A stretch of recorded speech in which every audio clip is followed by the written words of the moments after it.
Me alegro mucho de escuchar la posición de don José María en cuanto a Nicaragua y precisamente hoy estamos presentando una moción al respecto. Lo que sí no me alegra tanto es escucharlo hablar de la defensa a ultranza del Poder Judicial cuando ha fallado tantas veces en tantos casos. Y hoy no voy a hacer la lista, pero un día de estos la sacamos. Defendemos a unos y atacamos a otros, pero lo de los anteriores está clarísimo. Pero hoy vamos a hablar de la Contraloría General de la República. Y el título de mi ponencia de hoy es Una regla para todos, menos para la Contraloría. Hoy quiero hacer una pregunta muy sencilla. ¿Las reglas son iguales para todos o no? Eso es parte de las dictaduras. Porque si una institución exige transparencia, debe ser transparente. Si exige legalidad, debe actuar con legalidad. Y si fiscaliza el uso del dinero público, debe ser la primera en explicar cómo utiliza sus propios recursos. Eso es precisamente el caso y la función de la Contraloría General de la República. Hace apenas unos días, la Contraloría envió a esta Asamblea Legislativa un criterio negativo sobre el expediente 25.311, un proyecto que busca permitir una cobertura para gastos legales de oficiales de policía que enfrenten procesos judiciales por actuaciones realizadas durante el cumplimiento de su deber. Y reitero, algo que hace muchos años lo daba gratuitamente la Procuraduría General. La Contraloría fue muy clara. Dijo que los funcionarios públicos deben responder personalmente por sus actuaciones. Dijo que los recursos públicos no deben utilizarse para proteger intereses particulares. Y dijo que el Estado no debe asumir esos costos porque eso sería trasladar responsabilidades personales al bolsillo de todos los costarricenses. En noviembre del 2025, la Contraloría también había emitido el oficio preventivo número 22.113, dirigido a toda la administración pública, en el cual afirmó que una póliza pagada con fondos públicos carece de sustento legal cuando el beneficiario directo es el funcionario y no la institución. El problema aparece cuando vemos lo que hace la propia Contraloría, porque mientras le dice a esta Asamblea que el Estado no debe pagar la defensa de funcionarios públicos, la propia Contraloría utiliza abogados de su división jurídica para representar personalmente a 6 de sus propios funcionarios dentro de un proceso contencioso administrativo, además de representar a la institución. Por ahora, de ese caso sabemos, pero pareciera que hay más. De acuerdo con la documentación remitida a esta Asamblea, la señora Contralora designó a 2 abogados de la División Jurídica Institucional para ejercer tanto la defensa de la Contraloría como la representación personal de esos 6 funcionarios denunciados en su condición personal.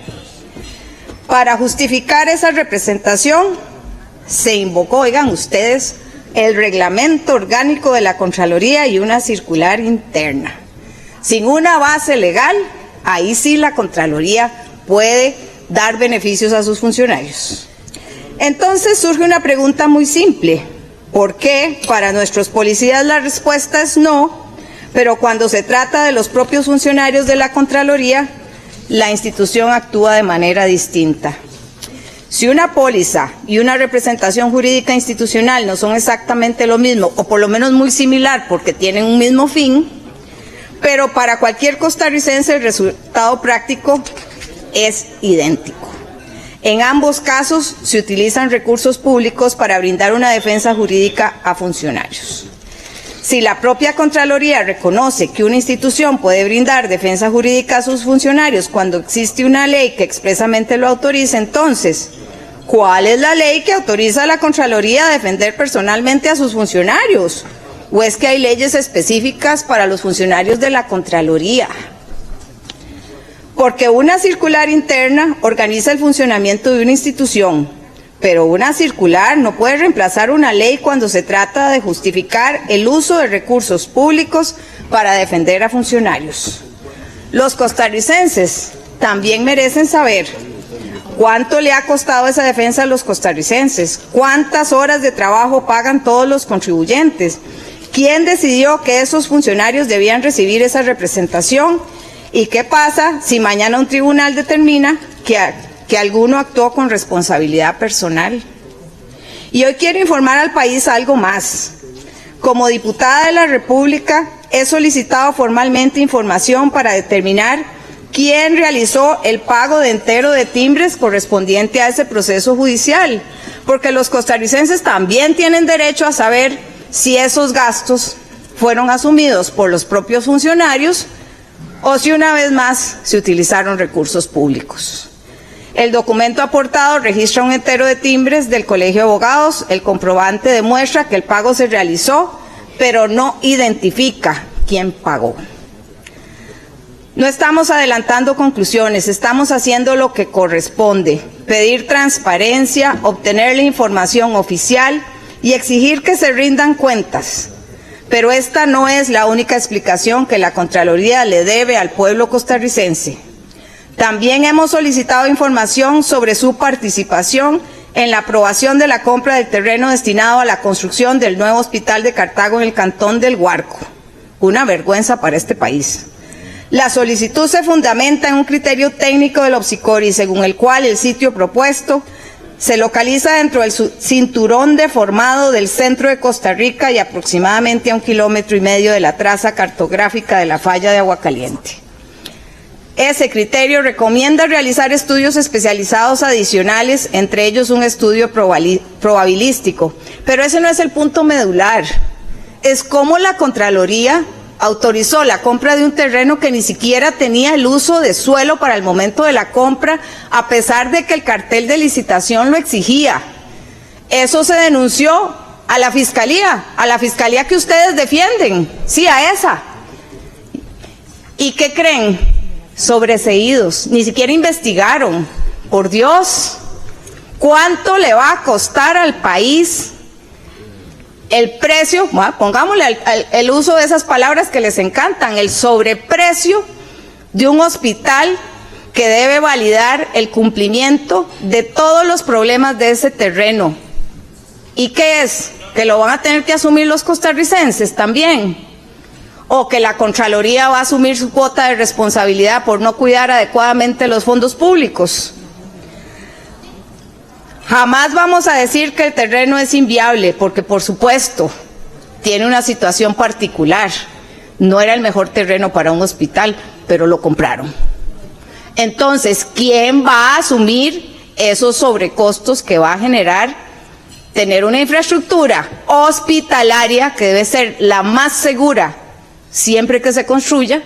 Yo quiero saber la respuesta a esa pregunta y creo que todos los costarricenses y sobre todo los cartagineses lo merecen. Por eso hemos solicitado a la Contraloría que nos señale qué seguimiento le va a dar a la construcción del hospital de Cartago y cómo le asegura a los cartagineses y finalmente a todo el país, porque cualquiera de nosotros podría utilizar o requerir utilizar esa infraestructura. ¿Cómo asegura que va a ser la más segura, valga la redundancia, en las circunstancias en que queremos y por el costo tan alto que va a tener ese hospital?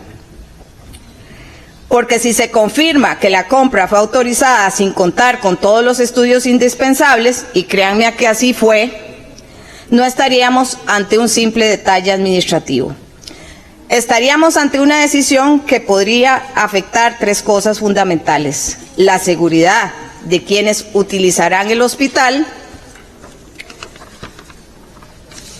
el costo final de la obra y los recursos públicos que pagamos todos los costarricenses. Para cumplir con el tiempo y no fallar, solo debo decirles que la regla debe ser siempre una sola para todos. Quien exige legalidad debe actuar con legalidad. Quien exige transparencia debe hacer lo mismo. Por eso hoy no solo estamos haciendo preguntas, estamos también solicitando información. Y cierro con una reflexión al mejor estilo de Gustavo Cerati. ¿Será que otro crimen quedará sin resolver? Muchísimas gracias.